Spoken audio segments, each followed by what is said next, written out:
निशुम्भ शुम्भ गर्जनी प्रचण्ड मुण्ड खण्डिनी वने रणे प्रकाशिनी भजामि विन्ध्यवासिनी।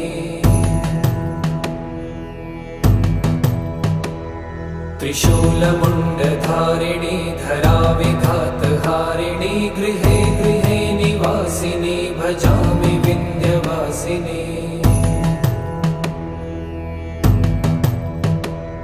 दरिद्र दुःखहारिणी सदा विभूतिकारिणी वियोगशोकहारिणी भजामि विन्ध्यवासिनी।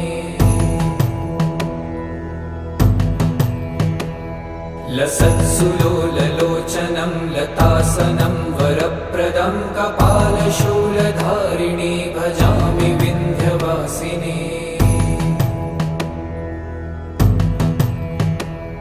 कराब्जदानदाधरा